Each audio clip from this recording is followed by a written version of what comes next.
Gobhishana-vallabha Girivardhari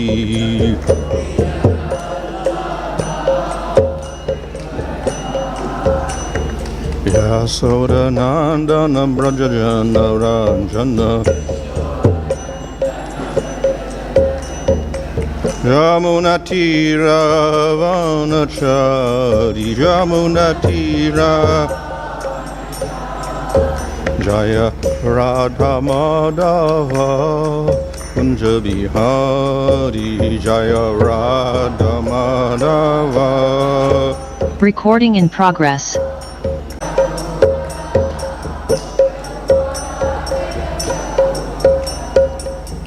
I wish my Bhaumāsura Bhavarajika Charya, so that's easy with AC, Mark, the Vadana Samsara Prabhupada, Gijai, Namachar Haridas Thakur Gijai, Premsagaho, Sri Krishna Chaitanya, Prabhu Nityananda, Sri Advaita Gadadhar, Shasti Gaur Bhaktivinoda Gijai, Sri Sri Radha Krishna, Gopa Gopida Shama Kunda Radha Kunda, Giri Govardhan Gijai, Sri Vrindavan Dham Gijai, Navadam Gijai, Ganga Jamuna Tulsi Bhakti Devi Ki Jai, Ananta Koti Vaishnava Vrinda Ki Jai, Samavetta Bhakta Vrinda Ki Jai. Go Premanandi. All glories to the Assembly of the Bodhis, all glories to the Assembly of the Bodhis, all glories to the Assembly of the Bodhis, all glories to Sri Guru and Sri Gauranga, all glories to Sri Prabhupada. Jai. Om Namo Bhagavate Vasudevaya. Om Namo Bhagavate Vasudevaya. Om Namo Bhagavate Vasudevaya. Namo Om Vishnu Padaya Krishna Vishnu Bhutale Shrimate Bhaktivedanta Swami Niti Namane Namaste Saraswati Deva Gauravani Prachadane Nirvishesha Shunyavadi Paschatare Shatarane Shri Krishna Chaitanya Prabhu Nityananda Sri Advaita Gadadhar Shivasadi Gaur Bhaktarinda Hare Krishna Krishna Krishna Hare Hare Hare Rama Rama Rama Hare Hare. Reading from Srimad Bhagavatam, Canto 1, Chapter 10, verse 29. Vīrya-śulkena hṛtāḥ svayaṁvare pramathya caidya-pramukhān śuṣmiṇaḥ pradyumna-sāmbāmba-sutādayo parā cāhṛtā bhauma-vadhe sahasraśaḥ.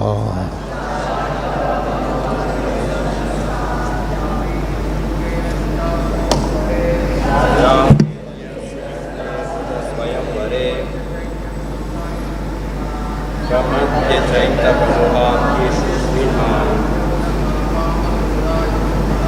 pradyumna-sāmbāmba-sutādayo parā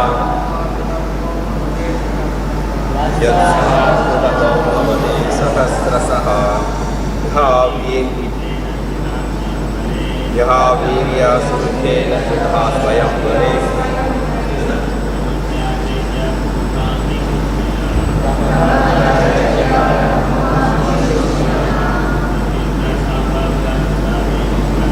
pradyumna-sāmbāmba-sutādayo parā Bhauma-vadhe sahasraśaḥ vīrya-śulkena hṛtāḥ svayaṁvare pramathya caidya-pramukhān śuṣmiṇaḥ pradyumna-sāmbāmba-sutādayo parā cāhṛtā bhauma-vadhe sahasraśaḥ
the lady, vīrya-śulkena, by payment of the price, hṛtāḥ, taken away by force, svayaṁvare, in the open selection of the bridegroom, pramathya, harassing, caidya, King Śiśupāla, pramukhān, headed by he, positively, śuṣmiṇaḥ, all very powerful, pradyumna, Kṛṣṇa's son, Sāmba, Amba, suta-ādayaḥ, children, aparāḥ, other ladies, those, also, āhṛtāḥ, similarly brought, bhauma-vadhe, after killing kings, sahasraśaḥ, by the thousands. Translation: the children of these ladies are pradyumna-sāmbāmba, Amba, etc. Ladies like Rukmiṇī, Satyabhāmā and Jāmbavatī were forcibly taken away by him from their svayaṁvare ceremonies after he defeated many powerful kings headed by Śiśupāla, and other ladies also forcibly were taken away by him after he killed Bhaumāsura and thousands of his assistants. All of these ladies are glorious. Purport: exceptionally qualified daughters of powerful kings were allowed to make a choice of their own bridegrooms in open competition, and such ceremonies were called svayaṁvara, or selection of the bridegroom.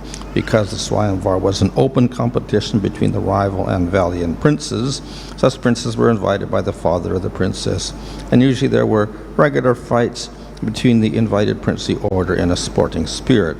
But it so happened that sometimes the belligerent princes were killed in such marriage fighting, and the victorious prince was offered the trophy princess for whom so many princes died. Rukmiṇī, the principal queen of Lord Kṛṣṇa, was the daughter of the king of Vidarbha, who wished that his qualified and beautiful daughter be given away to Kṛṣṇa. But her elder brother wanted her to be given away to King Śiśupāla, who happened to be a cousin of Kṛṣṇa. So there was open competition, and as usual, Lord Kṛṣṇa emerged successful after harassing Śiśupāla and other princes by his unrivaled prowess. Rukmiṇī had 10 sons like pradyumna. There were other queens also taken away by Lord Kṛṣṇa in a similar way. Full description of this beautiful body of Lord Kṛṣṇa would be given in the 10th canto. Bhuti. There were 16,100 beautiful girls who were daughters of many kings and were forcibly stolen by Bhaumāsura, who kept them captive for his carnal desire. These girls prayed piteously to Lord Kṛṣṇa for their deliverance, and merciful Lord called by their fervent prayer released them all by fighting and killing Bhaumāsura. All these captive princesses were then accepted by the Lord as his wives, although in estimation of society they were all fallen girls. The all-powerful Lord Kṛṣṇa accepted the humble prayers of these girls and married them with the adoration of queens. So although Lord Kṛṣṇa had 16,108 queens at Dwarka, and in each of them he begot 10 children. So all these children grew up, and each had as many children as the father. The aggregate of the family numbered in the millions. So here the women are glorifying again not only Kṛṣṇa, but the queens of Kṛṣṇa. இங்கே இந்த பெண்கள் கிருஷ்ணரை புகழ்வதை சேர்த்து கிருஷ்ணரின் ராணியர்களையும் புகழ்கிறார்கள். In the 10th canto, in the discussion about Rukmiṇī, there it is indicated how Rukmiṇī was very, very qualified. Rukmini எத்தனை தகுதி வாய்ந்தவர் என்பதை பற்றி 10வது ஸ்கந்தத்தில் ருக்மிணியை பற்றிய விளக்கத்தில் தரப்பட்டுள்ளது. And the common people also understood that Rukmiṇī was qualified for Kṛṣṇa. கிருஷ்ணருக்கு ருக்மிணி தகுதி வாய்ந்தவர் என்பதை பொதுமக்களும் புரிந்து கொண்டார்கள். So, in the material world, qualification is a little different. பௌதிக உலகத்தில் தகுதி என்பது சற்று மாறுபட்டது. They make arranged marriages and the person is qualified because of money.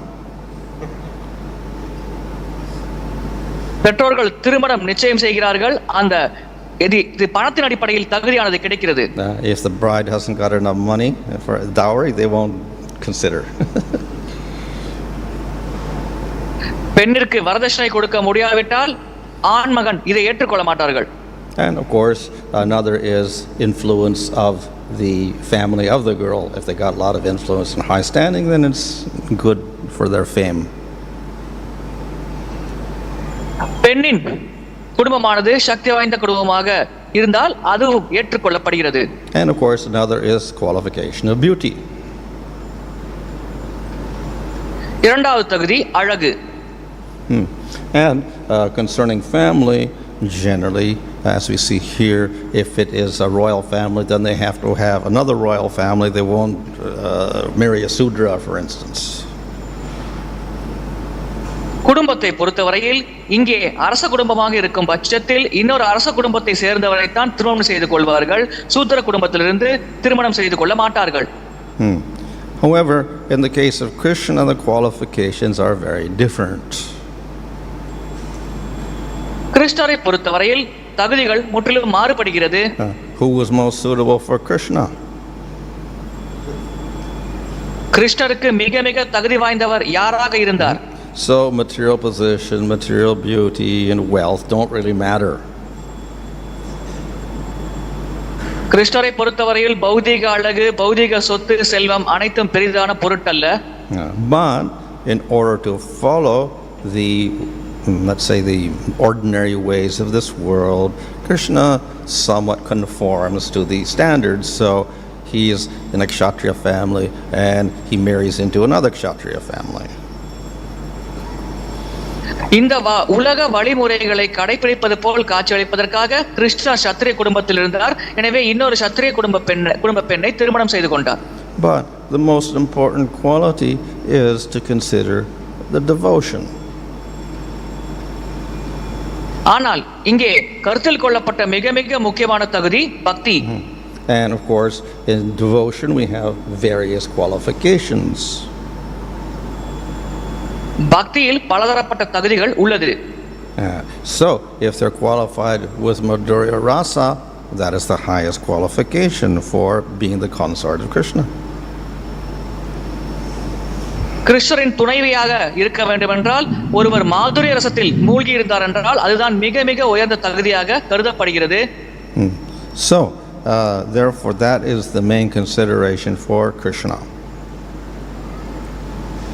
கிருஷ்ணரை பொறுத்தவரையில் இதுதான் அவருடைய முதன்மையான கருத்தில் கொள்ளப்பட வேண்டிய விஷயமாக இருந்தது. Kṛṣṇa understood the great devotion of Rukmiṇī. ருக்மிணியின் மகத்தான பக்தியை கிருஷ்ணர் புரிந்து கொண்டார்.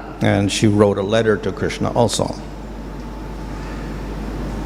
ருக்மிணி கிருஷ்ணருக்கு ஒரு கடிதம் கூட எழுதினார். She had not seen him personally. Rukmini கிருஷ்ணரை நேரடியாக பார்த்ததில்லை. But she expressed her devotion very nicely. ஆனால் தன்னுடைய பக்தியை அற்புதமாக அவர் வெளிப்படுத்தினார். So, of course, she also had the other qualifications of good family, beauty, etc. ருக்மிணியிடம் இதர தகுதிகளும் இருந்தது. நல்ல குடும்பம், அழகு போன்ற இதர தகுதிகளையும் ருக்மிணி கொண்டிருந்தார். However, we see the case is different with the women captured by Bhaumāsura. ஆனால் பௌமாசுரனால் கவரப்பட்டு சென்ற பெண்களின் நிலை முற்றிலும் மாறுபட்டது. So technically, because they were captured by Bhaumāsura, nobody else would touch them. பௌமாசுரன் இந்த பெண்களை கவர்ந்து சென்ற காரணத்தினால் வேறு யாரும் இவர்களை தீண்டக்கூட மாட்டார்கள். But then they requested Kṛṣṇa and Kṛṣṇa accepted them as queens. கிருஷ்ணரிடம் இந்த பெண்கள் வேண்டுகோள் வைத்தார்கள். கிருஷ்ணர் இந்த பெண்களை ராணியர்களாக ஏற்றுக்கொண்டார். So this was not according to the standard at that time, but because of their devotion, Kṛṣṇa accepted them.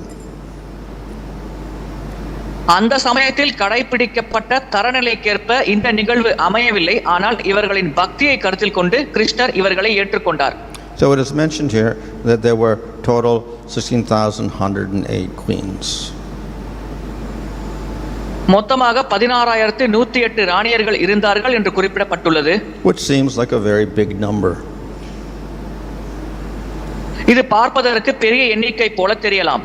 But it's explained in the 10th canto that Kṛṣṇa expanded himself so he is personally with each of these queens in a separate palace. ஆனால் 10வது ஸ்கந்தத்தில் விளக்கப்பட்டுள்ளது கிருஷ்ணர் தன்னை விஸ்தரித்துக் கொண்டார். எனவே இந்த ஒவ்வொரு ராணியருடனும் தனித்தனியே கிருஷ்ணர் தன்னுடைய சங்கத்தை தனித்தனி மாளிகையில் வழங்கினார். And in this way he satisfied each devotee. இவ்விதமாக அவர் ஒவ்வொரு பக்தரையும் திருப்திப்படுத்தினார். This also is a unique feature of Kṛṣṇa. இதுவும் கிருஷ்ணரின் விசேஷமான ஒரு பண்பாகும். We find here 16,108 queens. We do not see that with other forms of the Lord. இங்கே 16,108 ராணியர்கள் இருப்பதை நாம் பார்க்கலாம். பகவானின் மற்ற வடிவங்களில் இவர்களை பார்க்க முடியாது. With Vishnu, usually we see Shri and Bhu and maybe Nila. விஷ்ணுவோடு வழக்கமாக ஸ்ரீ, பூ மற்றும் நீலா போன்றவர்களை பார்க்கலாம். So the opportunity for Madhurya Rasa is not there with the other forms of the Lord, but it is there with Kṛṣṇa. மாதுரிய ரசத்தை வெளிப்படுத்தும் சந்தர்ப்பமானது பகவானின் மற்ற வடிவங்களில் இருப்பதில்லை, ஆனால் கிருஷ்ண வடிவத்தில் இருக்கிறது. So the devotees of the Lord of Kṛṣṇa can aspire for Madhurya Rasa, whereas they cannot do so in other rasas. Krishna பக்தர்கள் மாதுரிய ரசத்திற்காக முயற்சி செய்யலாம், மற்ற வடிவங்களில் இதை முயற்சி செய்ய முடியாது. So this is a display of how Kṛṣṇa is perfect. கிருஷ்ணர் பக்குவமானவர் என்பதை இது வெளிப்படுத்துகிறது. He's able to respond and display all the rasas. அனைத்து வகையான ரசங்களையும் அவர் ஏற்றுக்கொள்கிறார், அதற்கேற்ப அவர் செயல்படுகிறார், வெளிப்படுத்துகிறார். Sages of Dandakaranya wanted Madhurya Rasa. They could not have Madhurya Rasa with Ramchandra. So, but with Kṛṣṇa, yes. Dandakaranya ரிஷிகள் மாதுரி ரசத்தை ஆசைப்பட்டார்கள். ராமச்சந்திர பகவானோடு அந்த ரசத்தில் அவர்கள் சேர முடியாது, எனவே கிருஷ்ணரோடு சேரும் வாய்ப்பை பெற்றார்கள். So here, the glorification of these devotees is a glorification of Kṛṣṇa's perfection. இங்கே பக்தர்களின் புகழ்ச்சியானது கிருஷ்ணரின் பக்குவ நிலையை பற்றி வெளிப்படுத்துகிறது. I mentioned the other day that Rupa Goswami mentions, yes, Vishnu, Kṛṣṇa, same philosophically or whatever, it's one Bhagavan, but Kṛṣṇa is special because of display of rasa. அன்றைய வகுப்பில் நான் கூறினேன், ரூப கோஸ்வாமி விளக்கினார், விஷ்ணுவும் கிருஷ்ணரும் ஒருவர்தான், இருப்பினும் கிருஷ்ணர் விசேஷமானவர், ஏனென்றால் ரசங்களை அதிகமாக அவர் வெளிப்படுத்துகிறார். So no one else, no other form of the Lord has such displays. பகவானின் வேறு எந்த வடிவத்திலும் அத்தனை ரசங்கள் வெளிப்படுத்தப்படுவதில்லை. Of course, the criticism will come, oh, why Kṛṣṇa has so many wives? இங்கே கிருஷ்ணருக்கு ஏன் இத்தனை மனைவியர்கள் இருக்கிறார்கள் என்று ஒருவர் குறை கூறலாம். Ramchandra said a very nice example, only one wife. Ramachandra பகவான் ஒரே ஒரு பெண்ணை திருமணம் செய்து கொண்டு ஒரு மனைவியோடு ஒரு முன்னுதாரணமாக செயல்பட்டார். So this implies Kṛṣṇa is a materialist. இதன் மூலமாக கிருஷ்ணர் ஒரு பௌதிகவாதி என்று புரிந்து கொள்ள முடிகிறது. And that is why some people won't worship Kṛṣṇa, but they'll worship Rama or Vishnu. இந்த காரணத்திற்காகத்தான் சில மக்கள் கிருஷ்ணரை வழிபட மாட்டார்கள், ராமச்சந்திர பகவான் அல்லது விஷ்ணு பகவானை வழிபடுவார்கள். However, we should not apply material standards to the Supreme Lord. ஆனால் பரமபுருஷ பகவானுக்கு பௌதிகமான தரநிலைகள் பொருந்தாது. Of course, we could even criticize Rama or Vishnu. Ramachandra பகவான் அல்லது விஷ்ணு பகவானையும் நாம் குறை கூற முடியும். Why are they married? ஏன் அவர்கள் திருமணம் செய்து கொண்டார்கள்? Supreme Lord should be completely detached. பரமபுருஷ பகவான் முழுமையாக பற்றில்லாமல் இருக்க வேண்டும். In the material world, we criticize everybody who has attachments to house and family and wife and children, etc. Why is Vishnu attached to his wife? பௌதிக உலகத்தில் குடும்பம், மனைவி, மக்கள் மீது பற்று கொண்டிருப்பவர்களை நாம் குறை கூறுகிறோம். அவ்வாறு இருக்கையில் விஷ்ணு ஏன் தன்னுடைய மனைவி மீது பற்று கொண்டிருக்க வேண்டும்? So again, we cannot apply material examples. மீண்டும் இங்கே பௌதிக உதாரணங்களை நாம் கருத்தில் கொள்ள முடியாது. So if we go to scripture, we'll understand Supreme Lord is a person who has no material attachments to anything. சாஸ்திரத்தை படித்தால் நாம் புரிந்து கொள்ளலாம், பரமபுருஷ பகவான் பௌதிகமான பற்றே இல்லாத நபராவார். So he's not attached to material house, material family, material children, material wife. பௌதிக வீடு, பௌதிக மனைவி, பௌதிக குடும்பம் போன்ற எதுவுமே பகவானுக்கு இல்லை. But that doesn't mean he has no attachments. இதன் பொருள் அவருக்கு பற்றே இல்லை என்றாகாது. He is attached to his devotees. பகவான் பக்தர்கள் மீது பற்று கொண்டிருக்கிறார். So if Vishnu has Lakshmi or Rama has Sita, this is not a material attraction, it's attraction to a devotee. விஷ்ணுவிடம் Lakshmi Devi கொண்டிருக்கும் கவர்ச்சி, ராமச்சந்திர பகவான் சீதா தேவி மீது கொண்டிருக்கும் கவர்ச்சி பௌதிக கவர்ச்சி அல்ல, பகவான் பக்தர்கள் மீது கொண்டிருக்கும் கவர்ச்சி. And if Kṛṣṇa has 16,108 wives, he's attracted to many devotees. கிருஷ்ணர் 16,108 பெண்களை மனம் செய்து கொண்டார் என்றால் அவர் பல பக்தர்கள் மீது கவர்ச்சி அடைகிறார். So we can never criticize the Lord's activities. எப்பொழுதும் நாம் பகவானின் செயல்களை குறை கூற முடியாது. Of course, they also criticize, oh, okay, good if he's at least married, but gopis are unmarried with Kṛṣṇa. Why Kṛṣṇa's with the unmarried doesn't marry them? மீண்டும் அவர்கள் குறை கூறலாம், குறைந்தபட்சம் அவர்கள் திருமணம் செய்து கொண்டார்கள், ஆனால் கிருஷ்ணர் கோபியர்களை திருமணம் செய்து கொள்ளவில்லையே, அவ்வாறு ஏன் அவர் உறவு கொண்டார் என்று குறை கூறலாம். So again, we cannot apply material standards and material marriage. மீண்டும் இங்கே பௌதிக தரநிலைகள், பௌதிகமான திருமணம் போன்றவற்றை பகவானுக்கு நாம் கருத்தில் கொள்ள முடியாது, அது பகவானுக்கு பொருந்தாது. In one sense, Lakshmi never married Vishnu. They're eternally married. ஒரு விதத்தில் லக்ஷ்மி தேவி எப்பொழுதும் விஷ்ணுவை திருமணம் செய்து கொள்ளவில்லை, நித்தியமாக அவர்கள் திருமண பந்தத்தில் தான் இருக்கிறார்கள். So there are pastimes of marriage with Lakshmi or pastimes of Krishna's marriage here with the queens, but actually they're eternally married. லீலைகளில் Vishnu பகவான் லக்ஷ்மி தேவியை மனம் செய்வது போல, இங்கே கிருஷ்ணர் ராணியர்களை மனம் செய்வது போல விளக்கப்பட்டாலும் உண்மையில் அவர்கள் நித்தியமாக திருமண பந்தத்தில் இருக்கிறார்கள். And in the spiritual world, Krishna is eternally with the gopis also. ஆன்மீக உலகத்தில் கோபியர்களோடு நித்தியமாக கிருஷ்ணர் இருக்கிறார். So marriage in the spiritual world doesn't mean the same thing. ஆன்மீக உலகத்தில் திருமணம் என்பது பௌதிக உலக திருமணம் போன்ற ஒன்றல்ல.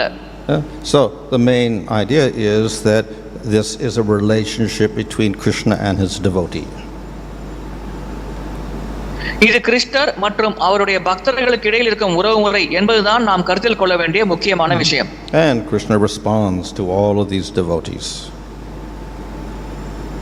அனைத்து பக்தர்களுக்கும் கிருஷ்ணர் பதிலளிக்கிறார். So instead of being a bad quality, it's a good quality. இது ஒரு கெட்ட குணமாக இருப்பதற்கு பதிலாக நல்ல குணமாக இருக்கிறது. The devotee desires Madhurya Rasa, Kṛṣṇa responds. பக்தர் மாதுரசம் வேண்டும் என்று ஆசைப்படுகிறார், கிருஷ்ணர் பதிலளிக்கிறார். So when Kṛṣṇa appears in the material world, then we have pastimes to show marriage. பௌதிக உலகத்தில் கிருஷ்ணர் தோன்றும் பொழுது இந்த திருமணத்தை வெளிப்படுத்தும் வகையில் லீலைகள் புரிகிறார். What is the purpose of that?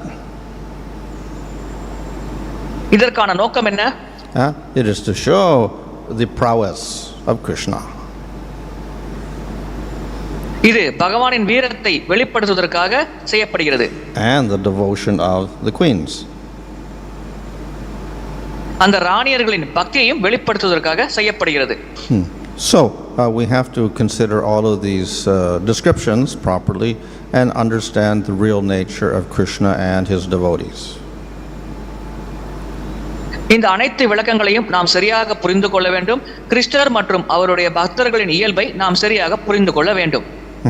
It's mentioned here by Prabhupada that there was the palaces in Dwarka, and then there was 10 sons to each queen.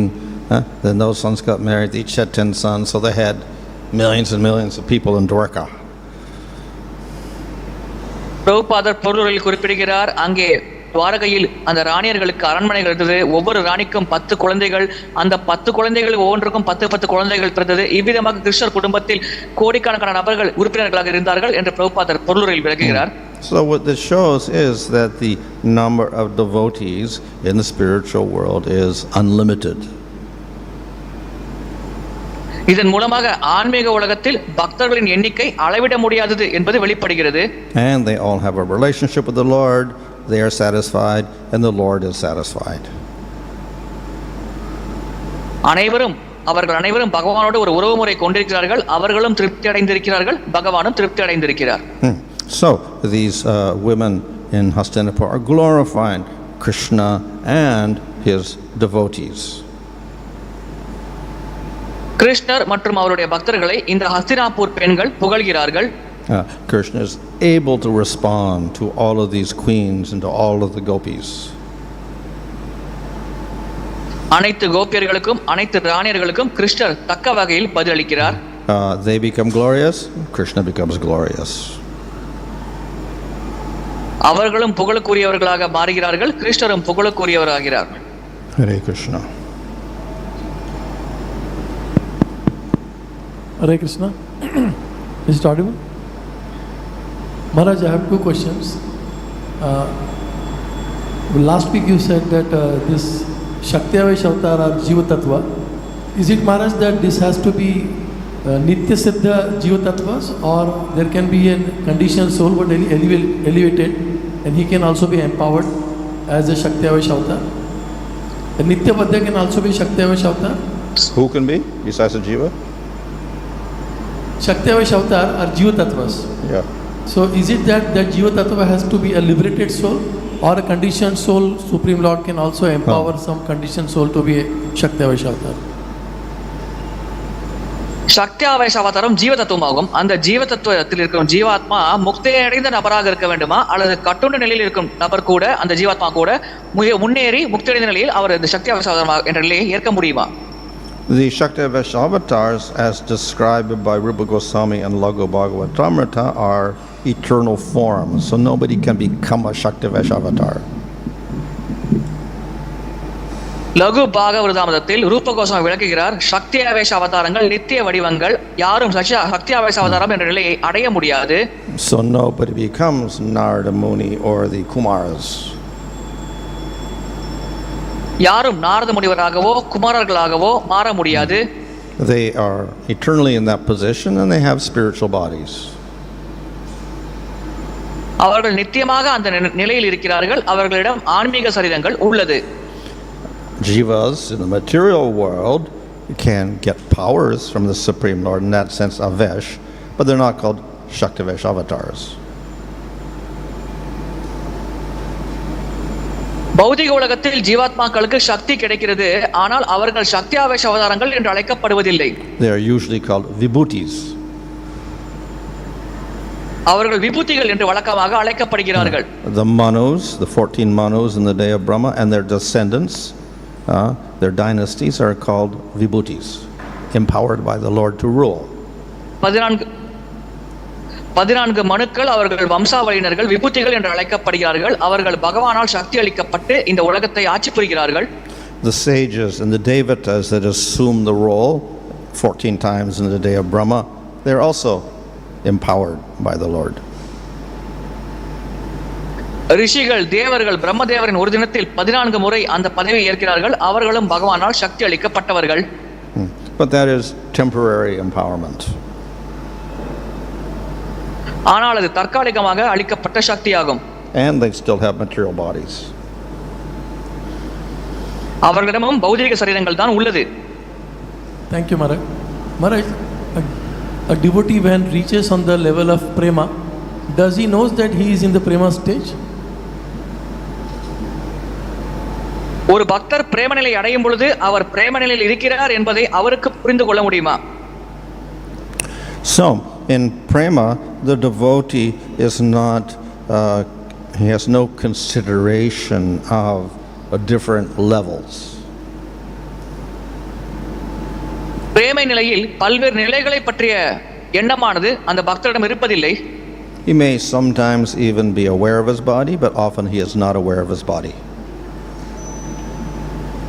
சில சமயம் அவர் உடல் சார்ந்த ஒரு அனுபவம் அல்லது உணர்வை கொண்டிருக்கலாம், ஆனால் பெரும்பாலாக அந்த உணர்வில் அவர் இருப்பதில்லை.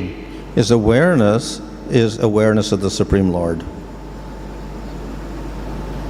அவருடைய விழிப்புணர்வு பரமபுருஷ பகவானை பற்றிய விழிப்புணர்வாக இருக்கிறது. And in that awareness, he serves the Lord and experiences bliss. அந்த விழிப்புணர்வோடு அவர் பகவானுக்கு சேவை செய்கிறார், ஆனந்தத்தை அனுபவிக்கிறார். It is just like in the spiritual world, the devotees are not wondering, what level am I at? I'm in sadhana or in bhava or prema. They don't worry like that. They're just experiencing a relationship with the Lord. ஆன்மீக உலகத்தில் பக்தர்கள் தாங்கள் எந்த நிலையில் இருக்கிறார்கள், சாதன பக்தியில் இருக்கிறார்களா, பிரேம நிலையில் இருக்கிறார்களா என்பதை பற்றி கவலைப்படுவதில்லை. பகவானோடு ஒரு உறவு முறையில் அவர்கள் ஆனந்தத்தை அனுபவித்துக் கொண்டிருக்கிறார்கள். Hare Krishna Maharaj, a question about mercy. Time and again you are emphasizing the importance of bhakti and how mercy helps one advance in bhakti and how association of devotees helps one achieve that mercy. But the problem is that we tend to determine which devotees can give mercy and who cannot. And accordingly we have different attitudes towards different devotees in our behavior. My question is, do we have the right to determine which devotee can or cannot give mercy? Secondly, what should be the right attitude towards all devotees? Can we recommend? What do you say? Do we have the right to determine which devotees can give mercy? And secondly, what is the right attitude towards all devotees?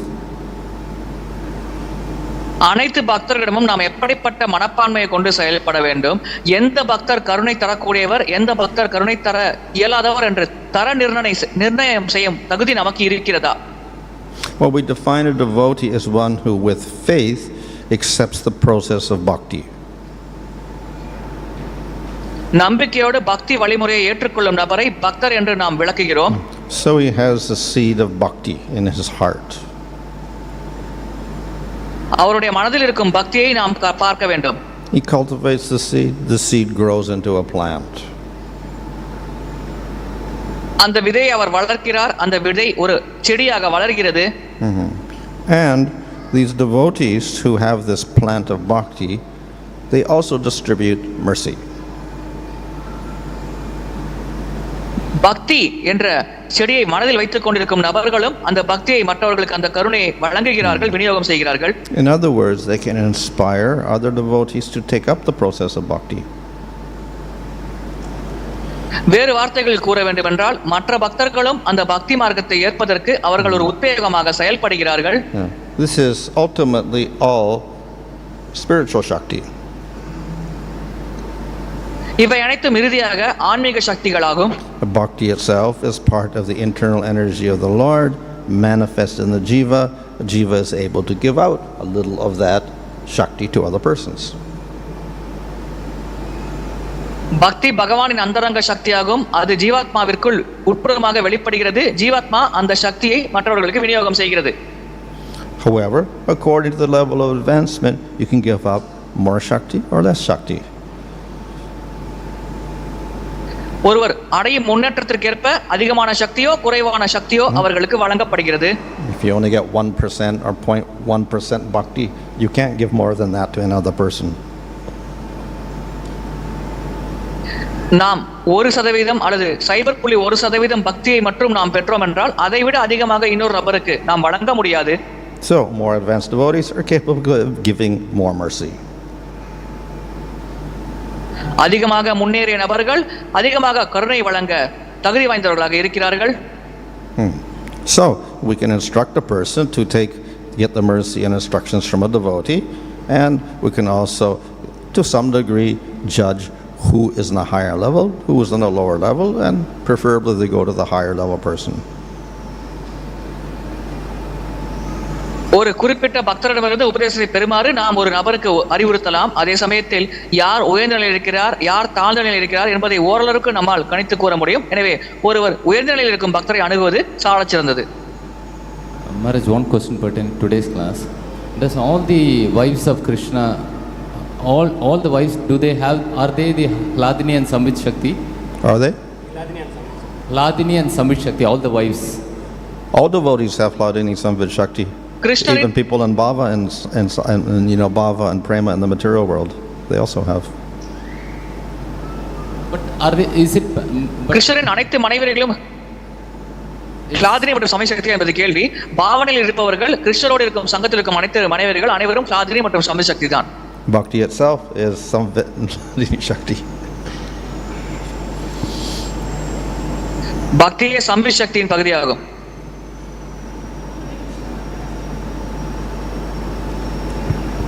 Maharaj, that all the 16,108 wives have Samvit, Sandini and Hladini Shakti, but at that same time a devotee also having same minute level in material world, but related to Prabhu question, the bhakti giving seed, bhakti seed only everyone getting, they are cultivating that seed, then they getting the fruit. In between there is what is called other weeds also, so we have to remove weeds. My question is, so whoever giving that bhakti shakti, they have seeds itself, or how they are transferring that bhakti shakti to other devotee? How? They are transferring that bhakti shakti to other devotee. They have like fruits having so many seeds in material level, we can speak. Oh, okay. Yeah, that devotee, how? Yes, Maharaj. ஒரு பக்தர் ஒரு இன்னொரு நபருக்கு பக்தி சக்தியை வழங்குகிறார். அவருடைய மனதில் இருக்கும் களைகள் பிடுங்கப்பட்டிருந்தால் தான் அந்த பக்தி சக்தியை பெறும் நபருடைய மனதில் அந்த விதையானது அற்புதமாக வளரும். எனவே இந்த பக்தி சக்தியை வழங்கும் நபரே அந்த களைகளை பிடுங்கும் சக்தி கொண்டிருக்கிறாரா, அல்லது இது எப்படி செயல்படுகிறது என்பதை பற்றி சற்று விளக்க முடியுமா? So the seed of bhakti means that we have the ability to perform the activities of bhakti, like hearing and chanting, remembering, etc. பக்தியின் விதை என்று நாம் கூறுவது நமக்கு பக்தியின் செயல்பாடுகளாகிய ஸ்ரவணம், கீர்த்தனம், கேட்பது போன்ற செயல்கள் செய்யக்கூடிய சக்தி கிடைக்கும். So through the instructions of a devotee, a person can start doing that. So he gets the seed planted. பக்தரின் உபதேசத்தை பெற்று ஒரு நபர் அதை செய்ய தொடங்கலாம். அந்த வகையில் அந்த விதையானது அவருடைய மனதில் விதைக்கப்படுகிறது.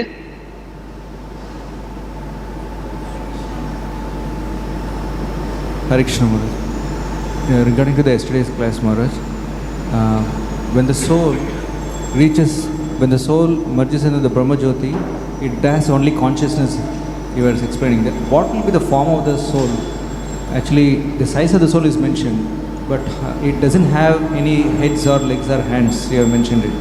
But how does it have? When the size is there, there should also be some form. So, what form does it have? பிரம்மஜோதியில் ஆத்மா இருக்கும் பொழுது உணர்வு மட்டுமே இருக்கிறது என்று நீங்கள் கூறினீர்கள். ஆத்மாவின் அளவு அதை பற்றி பாகவத்தில் விளக்கப்பட்டிருக்கிறது. அளவு இருக்கும் பொழுது அதனுடைய வடிவம் இருந்தாக வேண்டுமே. ஆத்மா எப்படிப்பட்ட வடிவத்தை கொண்டிருக்கிறது? In one sense, size is material. ஒரு விதத்தில் அளவு பௌதிகமானது. To say Krishna is big or small or Jiva is big or small is material dimension. கிருஷ்ணர் பெரியவர், சிறியவர், ஜீவாத்மா பெரியது, சிறியது என்பது பௌதிகமான ஒரு கண்ணோட்டமாகும். But the Atma and Supreme Lord are non-material, so we cannot ultimately use material measurements for them. ஆத்மா மற்றும் பரமபுருஷ பகவான் பௌதிகமானவர்கள் அல்ல, ஆன்மீகமானவர்கள். அவர்களை அளவிட பௌதிக கணக்கீடுகளை நாம் பயன்படுத்த முடியாது. But when Scripture mentions measurement of the soul, whatever, by this we understand, in comparison to the Lord, the jiva is nothing. ஆனால் சாஸ்திரத்தில் ஆத்மாவின் அளவை பற்றி குறிப்பிடுகிறது. இதன் மூலமாக பகவானை ஒப்பிடுகையில் ஜீவாத்மா மிக மிக அற்பமானது என்பது நமக்கு தெளிவாக புரிகிறது. Of course, in the spiritual world, Kṛṣṇa has a form with a certain so-called size, but that size is adjustable. ஆன்மீக உலகத்தில் கிருஷ்ணர் ஒரு வடிவம் கொண்டிருக்கிறார், அதோடு ஒரு உருவத்தை, ஒரு அளவை கொண்டிருக்கிறார். அந்த அளவு மாற்றத்தக்கது. And similarly, the jiva has a particular form with a particular size in comparison to Kṛṣṇa. கிருஷ்ணரோட ஒப்பிடுகையில் ஜீவாத்மாவிற்கும் ஒரு குறிப்பிட்ட அளவு, ஒரு குறிப்பிட்ட வடிவமானது இருக்கிறது. Of course, in the spiritual world, we see that Kṛṣṇa and his devotees usually about the same size. Not that the devotees like this and Kṛṣṇa's like that. பொதுவாக ஆன்மீக உலகத்தில் கிருஷ்ணர் மற்றும் அவருடைய பக்தர்கள் ஒரே அளவில் தான் இருப்பார்கள். கிருஷ்ணர் பெரியவராகவும் பக்தர்கள் சிறியவர்களாகவும் இருக்க மாட்டார்கள். But even there, the swarupa of the jiva, the very nature of the jiva is to always be anu, and the Supreme Lord is always vibhu. அங்கே ஜீவாத்மாவின் இயல்பு அணுவாக செயல்படுவதாகவே இருக்கும். பகவான் எப்பொழுதும் விபு போல செயல்படுவார். But for pastimes and ananda, they adjust their sizes so they're almost equal. லீலைகள் புரிவது மற்றும் ஆனந்தம் அடைவது என்பதற்காக அவர்கள் அளவை கிட்டத்தட்ட சரிசம அளவாக கொண்டிருப்பார்கள். So the jiva in the material world, in the spiritual world, and in Brahman is same jiva. பௌதிக உலகத்தில் இருக்கும் ஜீவாத்மா, ஆன்மீக உலகத்தில் இருக்கும் ஜீவாத்மா, பிரம்மனில் இருக்கும் ஜீவாத்மா ஒரே ஜீவாத்மா தான். So he is still anu in comparison to Brahman or Bhagavan. பிரம்மன் அல்லது பகவானை ஒப்பிடுகையில் அந்த ஜீவாத்மா எப்பொழுதுமே அணு என்ற நிலையில் தான் இருக்கும். But he also has no awareness of size at all because he doesn't even realize anything else than oneness. ஜீவாத்மாவிற்கு அளவை பற்றிய விழிப்புணர்வு இருக்காது, ஏனென்றால் ஒருமையை தவிர வேறு எதையும் ஜீவாத்மா உணராது. But he remains jiva in any case. ஆனால் எப்படி இருப்பினும் அது ஜீவாத்மா என்ற நிலையிலேயே இருக்கும். ஹரே கிருஷ்ண.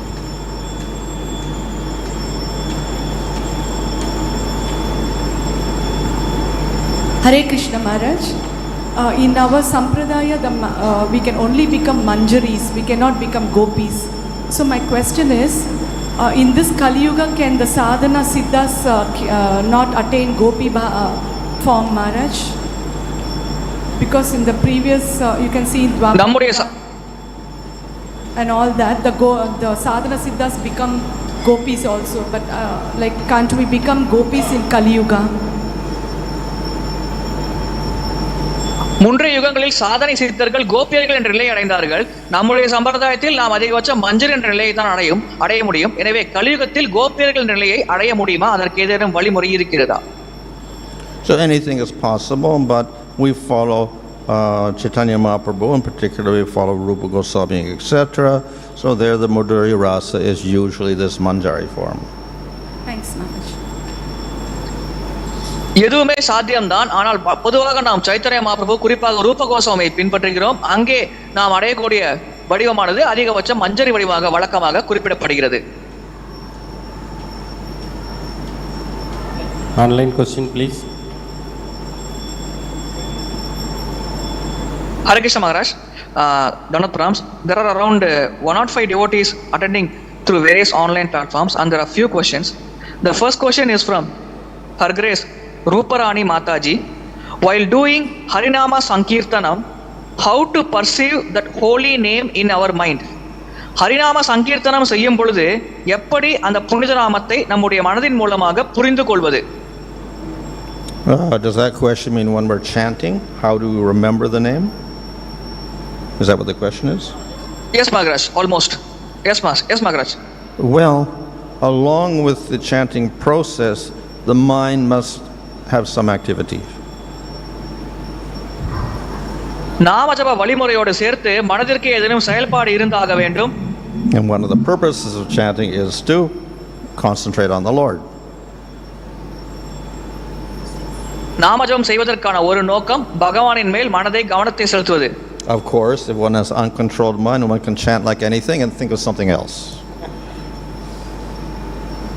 கட்டுக்கடங்காத மனதை ஒருவர் கொண்டிருந்தார் என்றால் அவர் எப்படி வேண்டுமானாலும் ஜபம் செய்யலாம். அப்பொழுது வேறு ஏதேனும் விஷயத்தை பற்றி கூட அவர் மனம் சிந்திக்கலாம். So that also has effect. Ajamil wasn't thinking of Vishnu, he chanted the name Narayana and he got his sins destroyed. அதற்கும் பலன் இருக்கிறது. அஜாமிலன் வேறு எதையோ சிந்தித்துக் கொண்டுதான் நாராயணர் என்று அழைத்தார். அதனால் அவருடைய பாவங்கள் அழிக்கப்பட்டது. However, the devotee is concentrating on Supreme Lord, chanting His name and remembering the Lord. பக்தர் பரமபுருஷ பகவானை மேல் கவனம் செலுத்துகிறார். பகவானின் நாமத்தை ஜெபிப்பது, பகவானை ஸ்மரணம் செய்வது போன்ற விஷயங்களில் கவனம் செலுத்துகிறார்.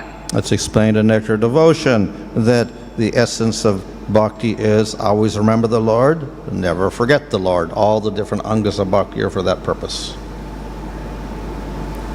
பக்தி ரசாமத சிந்துவில் விளக்கப்பட்டுள்ளது. பக்தியின் சாரம் எப்பொழுதும் பகவானை நினைவில் கொள்வது, எப்பொழுதுமே பகவானை மறக்காமல் இருப்பது. பக்தியின் பல அங்கங்கள் இதை கருத்தில் கொண்டுதான் வழங்கப்பட்டிருக்கிறது. So, first anga of bhakti is what? பக்தியின் முதல் அங்கம் என்ன? First anga is surrender to the feet of Guru. முதல் அங்கம் குருவின் திருப்பாதத்தில் சரணாகதி அடைவது. So if you surrender to Guru and you never remember Kṛṣṇa, then that's not bhakti. குருவிடம் சரணடைந்து கிருஷ்ணரை நாம் நினைவில் கொள்ளவில்லை என்றால் அது பக்தி என்று அழைக்கப்படுவதில்லை. We hear Bhagavatam every day, we never remember Kṛṣṇa. It's not bhakti. தினசரி பாகவத்தை கேட்டு கிருஷ்ணரை நினைவில் கொள்ளவில்லை என்றால் அது பக்தியாக கருதப்படுவதில்லை. We do kirtan every day, we never remember the Lord, not bhakti. தினசரி கீர்த்தனம் செய்து பகவானை நினைவில் கொள்ளவில்லை என்றால் அது பக்தி என்று கருதப்படுவதில்லை. So we do kirtan and we never remember the Lord. How we're expressing our devotion to Kṛṣṇa through that? கீர்த்தனம் செய்கிறோம், பகவானை நினைவில் கொள்ளவில்லை. அவ்வாறு இருக்கையில் எப்படி நம்முடைய பக்தியை கிருஷ்ணருக்கு வெளிப்படுத்துகிறோம்? Basic definition of bhakti is Kṛṣṇa anusilanam, cultivating a relationship with Kṛṣṇa. So, if we chant the holy name, we never remember Kṛṣṇa, how do we cultivate that relationship? பக்தியின் அடிப்படை விளக்கம் கிருஷ்ண அனுசீலனம். கிருஷ்ணரோடு ஒரு சாதகமான முறையில் உறவு முறையை வளர்த்துக் கொள்வது.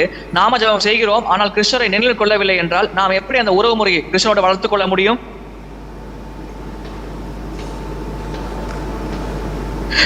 Thank you, Maharaj. The next question is from His Grace Prabhakar Prabhu. As I understand, bhakti begins when we actually establish a relationship with Kṛṣṇa. Does one establishes the relationship from the time one is in the process of getting complete knowledge, or when one becomes a uttama adhikari, he establishes a relationship? பக்தி என்பது பகவானோடு ஒரு உறவு முறையை ஸ்தாபிப்பது என்பதை நான் புரிந்து கொள்கிறேன். இந்த உறவு முறையானது பக்தி வழிமுறை தொடங்கும் பொழுதே ஸ்தாபிக்கப்படுகிறதா, அல்லது ஒருவர் பக்தியில் முன்னேறி உத்தமதிகாரி என்ற நிலையை அடையும் பொழுது ஸ்தாபிக்கப்படுகிறதா? So the very definition of bhakti is Kṛṣṇa anusilanam, to cultivate a relationship with Kṛṣṇa. So when you start bhakti, it must be a relationship. பக்தியின் அடிப்படை விளக்கமே கிருஷ்ண அனுசீலனம். சாதகமான முறையில் கிருஷ்ணரோடு ஒரு உறவு முறையை வளர்த்துக் கொள்வது. பக்தி தொடங்கும் பொழுதே ஒரு உறவு முறை இருந்தாக வேண்டும். Of course, it is not perfect. There are many anarthas, and therefore, through the process of bhakti, gradually anarthas are destroyed. You reach prema. The relationship is perfect. தொடக்கத்தில் அது பக்குவமான உறவு முறையாக இருக்காது, பல அனர்த்தங்கள் இருக்கக்கூடும். பக்தி வழிமுறை மூலமாக படிப்படியாக அந்த அனர்த்தங்கள் அழியும், பக்குவ நிலை அடையப்படும். பகவானோடு ஒரு பக்குவமான நிலையில் ஒரு உறவு முறை ஸ்தாபிக்கப்படும். Thank you, Maharaj. Next question is from His Grace Radha Keshav Prabhuji. Maharaj, you mentioned that there are unlimited number of devotees in the spiritual world. Similarly, we see that the population in this world is increasing. Are they from spiritual world, or is this population increase due to the animals moving to the next cycle of birth? Maharaj, நீங்கள் ஆன்மீக உலகத்தில் அதிக எண்ணிலடங்காத உயிர் வாழ பக்தர்கள் இருக்கிறார்கள் என்று கூறினீர்கள். பௌதிக உலகத்திலும் ஜனத்தொகை அதிகரித்துக் கொண்டே இருக்கிறது. இந்த அதிகரிக்கும் ஜனத்தொகையின் காரணம் ஆன்மீக உலகத்திலிருந்து அவர்கள் பௌதிக உலகத்திற்கு வருகிறார்களா, அல்லது மிருகங்கள் உயர்நிலை அடைந்து அந்த பிறப்பிறப்பு பரிணாம வளர்ச்சி சுழற்சியில் அதே உயர்ந்த நிலையை பெறுகிறதா? Well, we see human population at this present time increasing. We also see some animals disappearing, some extinct. தற்காலத்தில் மனித சமுதாயத்தின் எண்ணிக்கையானது, மக்கள் தொகையானது அதிகரித்துக் கொண்டிருக்கிறது. அதே சமயத்தில் சில மிருக வகையினை சேர்ந்த மிருகங்களானது மறைந்து கொண்டிருக்கிறது, அழிந்து கொண்டிருப்பதையும் நாம் பார்க்கிறோம். So the jivas within the universe constantly changing bodies. Some population of animals or plants may increase, some will decrease. பௌதிக உலகத்தில் இருக்கும் ஜீவாத்மாக்கள் நித்தியமாக தொடர்ந்து உடலை மாற்றிக்கொண்டே இருக்கிறது. எனவே ஒரு குறிப்பிட்ட வகை தாவரம் அல்லது மிருகங்களின் எண்ணிக்கையானது அதிகரிக்கலாம், ஒரு குறிப்பிட்ட வகை தாவரம் அல்லது மிருகங்களின் எண்ணிக்கை குறையலாம். Thank you, Maharaj. Next question is from Her Grace Rukmiṇī Revati Mataji. Maharaj, we have heard that generally devotees don't prefer to change the form upon which they are attracted. Being the case, how come the sages of Dandakaranya, who were initially attracted to Lord Ram's form, switched to Kṛṣṇa's form? பொதுவாக பக்தர்கள் எந்த பகவானின் வடிவத்தின் மேல் கவர்ச்சி அடைகிறார்களோ அதை மாற்ற விரும்புவதில்லை. அவ்வாறு இருக்கையில் தண்டகாரண்ய ரிஷிகள் எப்படி முதலில் பகவான் ராமச்சந்திர வடிவத்தின் மேல் கவர்ச்சி அடைந்து இறுதியில் கோபியர்களாக கிருஷ்ண வடிவத்தின் மேல் கவர்ச்சி அடைகிறார்கள்? Well, they desired Madhurya Rasa, but they could not have Madhurya Rasa with Ramchandra because he only has one wife. அவர்கள் மாதுரிய ரசத்தில் பகவானோடு உறவுமுறை கொள்ள ஆசைப்பட்டார்கள். ராமச்சந்திர பகவானோடு அது செய்ய சாத்தியமில்லை, ஏனென்றால் அவர் ஒரே ஒரு மனைவியை மட்டுமே கொண்டிருக்கிறார். Prabhu, last question. Thank you, Maharaj. Next question is, yes, Prabhuji, last question. What's the reason behind Srila Prabhupada repeatedly condemning Mayavadis in his purports? பிரபுபாதர் பொருளுரையில் எப்பொழுதும் மாயாவதிகளை கண்டிக்கிறாரே, இதற்கான காரணம் என்ன? Of course, we find this is not just Srila Prabhupada. We'll find even the Goswamis equally condemning Mayavad philosophy. நாம் பார்க்கலாம், பிரபுபாதர் மட்டுமல்ல, கோஸ்வாமிகளும் பிரபுபாதர் அளவிற்கு மாயாவதிகள் தத்துவத்தை கண்டிப்பதை பார்க்கலாம். In fact, the most ardent critic is Madhvacharya. மிக மிக அதிகமாக கண்டித்து குறை கூறி பேசியவர் Madhvacharya. And the reason is that the Mayavad philosophy negates Bhagavan, the form of the Lord. இதற்கான காரணம் பகவானின் வடிவத்தை மாயாவத தத்துவம் அல்லது கோட்பாடானது நிராகரிக்கிறது. And also negates the jiva. அதோட ஜீவாத்மாவையும் அந்த கோட்பாடை நிராகரிக்கிறது. So there's no possibility of bhakti and prema. எனவே அங்கே பக்தி அல்லது பிரேமைக்கான சாத்தியமே இல்லை. Thank you, Maharaj. Sir, no further question on this.